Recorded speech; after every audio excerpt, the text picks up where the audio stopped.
So I'm delighted to welcome Detective Superintendent Fil Capaldi from Police Scotland onto our Scotland Against Modern Slavery podcast.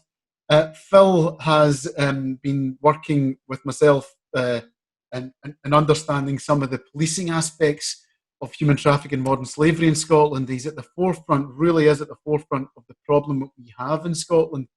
And I'm delighted to have you. So welcome. Thank you very much, Shan. It's absolute pleasure to be here. Well, you're a career policeman, 27 years on the force in Scotland, which is a good innings. So you'll have seen it and done it all. I don't think many things will shock you, Phil, but I think to become a policeman nowadays, it takes something inside you to drive you. What is it that makes you or made you want to become a policeman? Tell me a bit more about that.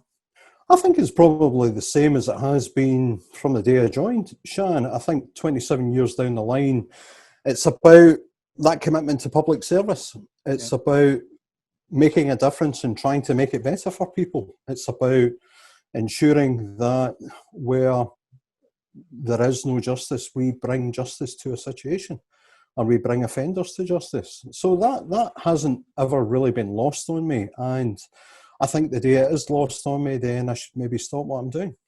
Wow. That's passion. That really is passion. Somebody that does their job passionately. When the passion goes, Phil, I suppose, the job stops. Well, yeah, I've always said, Shan, it's not really a job, it's more of a vocation, because you can't treat it like any other jobs. I think some of the things that myself and my colleagues experience, particularly over the years, it's enough chaos and mayhem to last a lifetime. I not only myself, but my colleagues, I work with extraordinary people doing extraordinary things. Hats off to you, first of all, Police Scotland. Thank you very much. Great jobs that you're doing. Which leads me to the next question, really is, what is your job with regards to human trafficking, modern slavery? Tell me about what you do.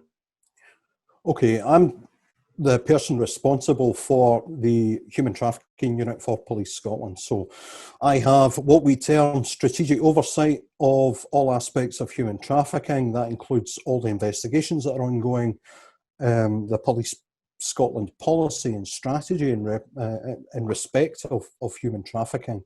And I've got control of our operational team that deals exclusively with human trafficking investigations. Oh. So there's a big remit there for the whole of Scotland. Yeah, it does. It covers the entirety of the country, from the border all the way up to the Shetland Islands and everything else in between. So yeah, it's a big remit. It's a bit of a responsibility, but again, I think myself and my team take those responsibilities pretty seriously. And a serious job, and I think we're talking about human trafficking, modern slavery here, and the aim of Scotland Against Modern Slavery is about raising awareness in the business community in Scotland and how they operate and what they can do to support and help the situation. Because we are at record numbers in Scotland, 512 victims in 2019, 125% increase on the year before. Very scary stats, and the majority of those victims are in what we call that classed as victims of labour exploitation. There's many terminologies in this field that maybe might confuse people. And could you give me a little bit of insight into the different terminologies and what they actually mean from a policing perspective? Sure.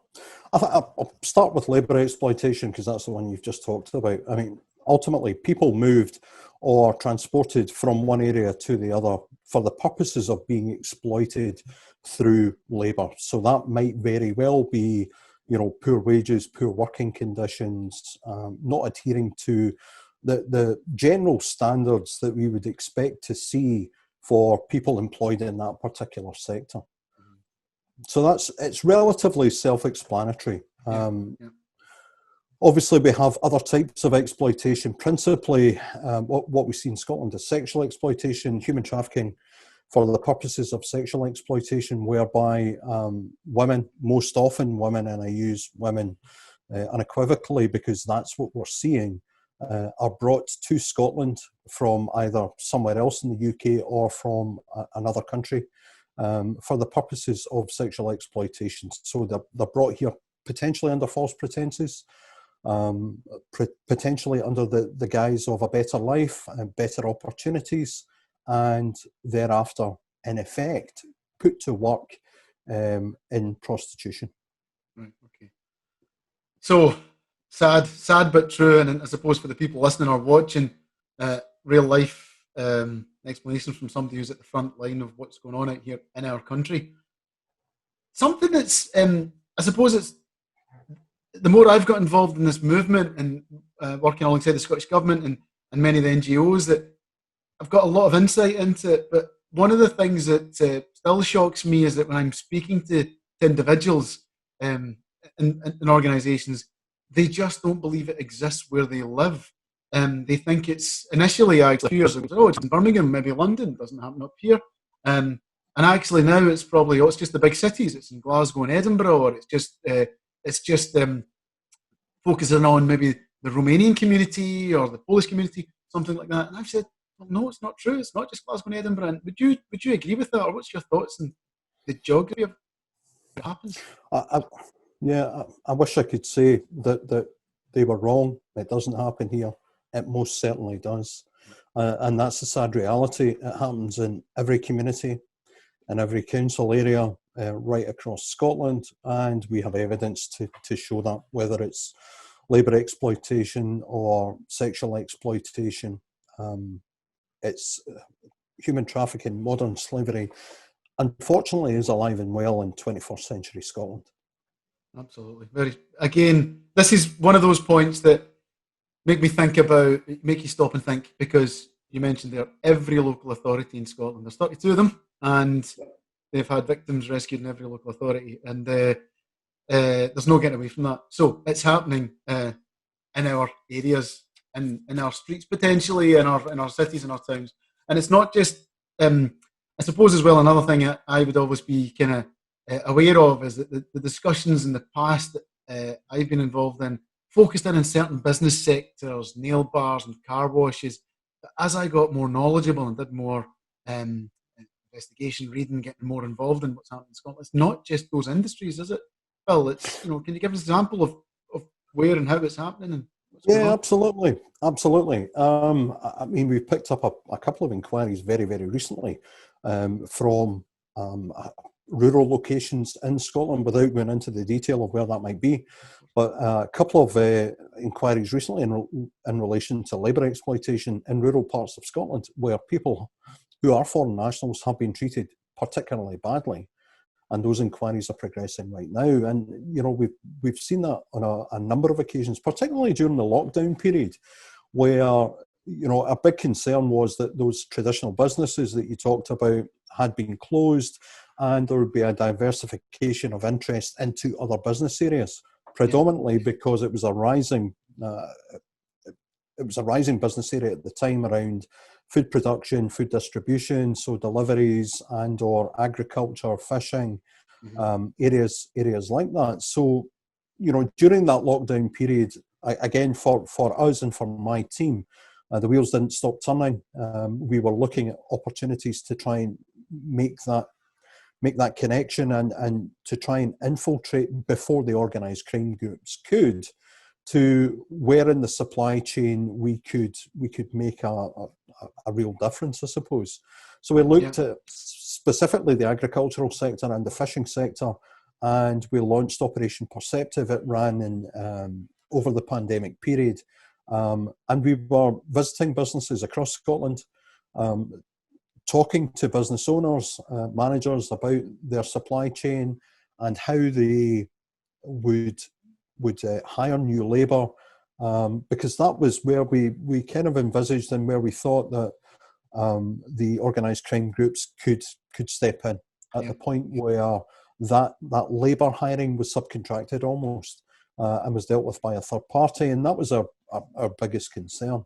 Thankfully, it didn't play out the way we thought it may, whether that's because we got in very early or because we have ethical businesses. We do. A lot of the business owners were, shocked and horrified at some of the the examples we were giving them, and nobody wants to be associated with the modern slavery, in effect, of people in Scotland. And this, what you mentioned there, kind of rings in my head because you talked about labour supply and you talked about that because my day job is working for a recruitment business, Brightwork and Staffline, and to me, initially where I got involved in this is because I could see that organised crime can target a recruitment business that has maybe weak processes in place. And you mentioned that about organised crime. Have you seen, in your experience, that the criminality behind it look for where there's weak points in a supply chain and then they can just try and exploit that? Absolutely. Organised crime groups are a pretty simplistic business model. It's about making money for them. It depends what the commodity is, whether that's drugs, guns, human beings. It's all about making money. So their prime motivation is to look for opportunities to diversify their interests. Again, a simple business model. So if the drug supply dries up from South America, then do they diversify into human trafficking? Yeah, we've seen that crossover. The same people who are involved in smuggling drugs, guns across Europe are the same people who are involved in smuggling people or facilitating human trafficking. It's a simple diversification in the commodity that they're dealing with. And when it comes to business vulnerabilities, of course they are. It's your cyber hacker type example where they will look for vulnerabilities in the system to try and infiltrate that system. The same goes for supply chains around people to try and infiltrate that system and to make money. And that's the scary part. I mean, and I'm talking now as somebody a number of years ago who didn't have a clue about this. And I knew about historic slavery. I didn't realise that modern slavery existed. I grew up in Glasgow with the monuments and the remembrance of slavery. It's all around us in the city. But I didn't realise it. And then it just hit me like a steam train. And I thought, we need to do something about this, hence why this grouping has been set up, Scotland Against Modern Slavery. And I think as we get businesses involved and get organised, what we're planning on doing is setting up what's called a corporate group that will work with the Scottish Government and help disseminate information from the government with regards to this problem and actually feed back to the Scottish Government about how it affects businesses. So what we're looking to do is attract and get business involved, have some ambassadors in those businesses that can beat the drum of this cause and this problem. What would you say, Phil, is that, what do businesses need to be doing? Where do they start if they don't have a clue, like I was a number of years ago? What do we do? I think a lot of businesses have got trafficking policies or human trafficking policies, and have signed up to that. They nail their colours to the mast about being ethical, about looking at their supply chains, about looking at third-party suppliers, and ensuring that they are ethical suppliers, that they can provide that reassurance that nobody anywhere along the supply chain is being exploited. I mean, some big multinationals are involved. I use Hilton as an example because I'd spoken to security managers at Hilton recently, and they've got a very clear and defined policy on that, and that's Hilton worldwide. Yeah. So in all aspects of their business, they're looking specifically at human trafficking, modern slavery. So I think from a policing perspective, again, kind of jumping back just a little bit, we always talk about divert, deter, disrupt, and detect. The kind of 4 Ds around serious and organised crime. So, the disrupt, detect part is very much my bag. That's what I do. That's what Police Scotland do. That's what my team do. But businesses can feed into that in terms of disruption as well. So, that information that might come across somebody's desk around a particular recruitment company, for example, a particular gangmaster, a particular delivery company, there's an easy way to feed that in. That might be that small piece that we were looking for that fits in the big picture, that makes the big picture from that puzzle. In addition, it's that deter aspect where organised crime groups know they can't go to certain businesses or certain sectors because it's a closed shop. There is no way in there. And, it's about that education, I suppose, that education of businesses, business leaders, that this is a very real issue. This is not something that's happening somewhere else. It's a very real issue and it's happening here right now. Really to have that corporate buy-in as well. Yeah. Okay, so comes from the top, doesn't it? When you're talking like what you're talking about here, the corporate buy-in has to come from the top of the organisation. Yeah, very much so. I think it's got to flow right the way through the organisation, and that always starts at the top. That cultural shift to realise that actually we should be doing something about this. We have a responsibility. We have an ethical responsibility to ensure that this isn't happening on our watch, in our business, in our premises, because that's not a good news story for businesses. And actually, that's right. That's the way the two areas that are the when I look at human trafficking, modern slavery, labour exploitation, two key areas is first of all, primarily the priority is the human misery it's causing. These are human beings in our country that it's affecting. And then the secondary impact of this is brand and reputational damage, which Absolutely. you just can't get away from. And if a business has a supply chain, a long, elongated supply chain domestically or globally, they have to be so thorough to make sure that this doesn't happen. There's news stories regularly about what goes on, and the brand damage basically means that Phil, you and I, we will stop shopping at those shops or buy that product. That's the reality, I think, Shan. For consumers, everybody wants to be an ethical consumer. I know I do. I know I try and instill those values into my children around recycling and being ethical. There was very recent news reporting on the BBC just this week in relation to supply chains emanating in India around exploitation of workers there to produce garments for some pretty big names. Without me mentioning those names, I'm sure you can have a look at the BBC site yourself. Yeah. But some pretty big names and some very, very big designer brands. Now, again, I'm no marketing manager. However, I know brand reputation is a big deal. It's everything to some of these companies, and that certainly does the PR absolutely no good at all. Yeah, absolutely. I've seen it happen myself, and I think as awareness rises or awareness is being raised, I think business will become a little bit more savvy to that. Help those that need help around them, primarily, and secondly, protect your brand and your reputation. Really, really important.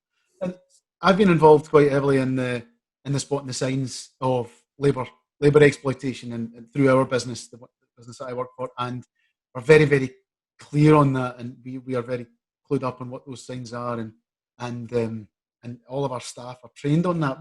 And I see that being a little bit of a gap. And there's many organisations in Scotland, many different organisations that can help and support that are actually part of Scotland Against Modern Slavery that can help train, develop, and train your first line managers, supervisors on what those signs are. Yeah. From a policing perspective, what are you looking for as an officer if you're on and you see somebody? What's the signs of somebody's been exploited? I think it depends what the situation is. If you're talking specifically about labour exploitation, I think it's probably the conditions in which they're working, the kind of hours that they're working as well, whether they actually speak English as their first language, whether they are engaging directly with the employer or it's being done for them on behalf of them by a third party, one person speaking for a crowd. They're the kind of usual alarm signs whereby something is probably not quite right here. There might be a legitimate explanation for it, but it's probably a good opportunity for us to intervene at that point to do some initial investigation to find out what's going on there. Okay, fine. I get, and the see from a policing perspective, you're looking at from a different angle, aren't you? And what we look at is what we call the red flags, spotting the signs of people are being exploited for labour. They could be dishevelled, they've not washed, they're consistent injuries that they're coming into work with injuries.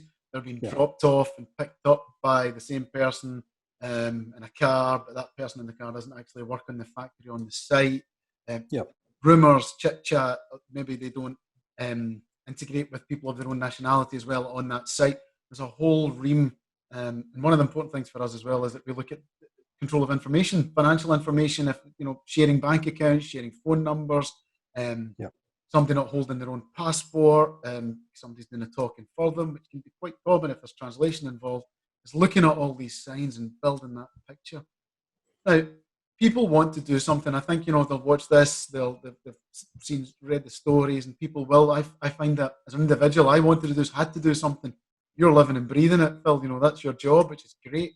But it's not mine. It's not thousands and thousands of people in Scotland. What can people do to help or support or be aware? What would you say the best thing is to do? I think it's probably be informed, Shan. There's loads of information out there, as you pointed out. The Know the Signs initiative developed by the Scottish Government. There are reams of web pages out there that talk about modern slavery, human trafficking. Police Scotland webpage, there's loads of information on there in relation to spotting the signs. And I would always say that what we tend to find with victims of or potential victims of trafficking, it's hiding in plain sight. It might be that flat next door to you that's busy with coming and goings at all times of the day or night. It might be that women are leaving that flat, but they're always escorted by the same man down to the local corner shop and then escorted back again, and they're never really out on their own. It might very well be the transit van turning up at 4 o'clock in the morning and 10 people getting into the back of that, and that transit van doesn't turn up again until 10 o'clock at night. It's these kind of things, these recognising that this is happening in plain sight. And if you have concerns, you can contact us, of course, on 101, the generic number. If it is an emergency, absolutely on 999. However, you can report anonymously via Crime Stoppers and via the Modern Slavery Helpline. You can go online, easily find the Modern Slavery Helpline. We get lots of referrals coming through the Modern Slavery Helpline where people feel that, well, perhaps I don't want to go to the police. It will go to the Modern Slavery Helpline and a report will be generated for us to look at in more detail. Now, that might just be that little snippet of intelligence that we need to blow things wide open, to build upon an inquiry, to add to what we already have, because we may be looking at that particular premises, that particular flat, that particular individual, and that might just be that little snippet of information that pushes it over the line. So I would encourage anybody, if they have concerns, by all means report them. If not to us, anonymously to Crime Stoppers or via the Modern Slavery Helpline. Fantastic. Fil Capaldi, you've been a wonderful guest and delighted to have you on. You've given me a lot of insight, and I'm sure many people listening and watching will have a little bit more insight. If anybody would like to learn more, follow the channel for more podcasts that are coming.